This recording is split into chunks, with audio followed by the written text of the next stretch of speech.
శ్రీ నవీన్ యాదవ్ గారు.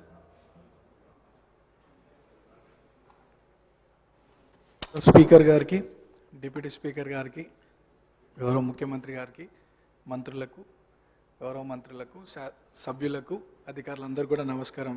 Speaker sir, first time మాట్లాడుతున్నందుకు చాలా హ్యాపీగా ఫీల్ అవుతూ మీకు ధన్యవాదాలు తెలియజేస్తూ, గత 2 సంవత్సరాల క్రితం ఇదే సభలో గౌరవ ముఖ్యమంత్రి గారు ఒకానొక సందర్భంలో పేరు ప్రస్తావించడం, 2 సంవత్సరాల లోపే ఇక్కడ ఈ సభలో తోటి సభ్యుడిగా రావడం చాలా అదృష్టంగా, గౌరవంగా భావిస్తూ అధ్యక్ష, మా సామాన్య కుటుంబం నుండి వచ్చినటువంటి నాకు ప్రజాసేవ కల్పించే అవకాశం కల్పించినటువంటి మా ముఖ్యమంత్రి గారికి, కాంగ్రెస్ పార్టీ పెద్దలకు ఈ అవకాశాన్ని స్వాగతిస్తూ, మా ప్రాంత ప్రజలందరూ కూడా నన్ను ఆశీర్వదించి సభకు పంపించడం వల్ల అందరికి కూడా మనసారా కృతజ్ఞతలు తెలియజేస్తూ, సార్ ఈ సభలో మాట్లాడే ప్రతి మాట, ప్రతి అంశం కూడా ప్రజల జీవితాలతో ముడిపడింది కాబట్టి సభ గౌరవిస్తూ, సభ మర్యాదలను పాటిస్తూ ముందుకు సాగుతానని, మా ప్రాంత ప్రజల యొక్క సమస్యలు పరిష్కరించడానికి గౌరవ ముఖ్యమంత్రి గారి ఆశీస్సులతో, సలహాలు, సూచనలతో మా ప్రాంత ప్రజల సమస్యలు పరిష్కరిస్తూ వారి సంక్షేమ అభివృద్ధి కోసం సాగుతాను ముందుకి,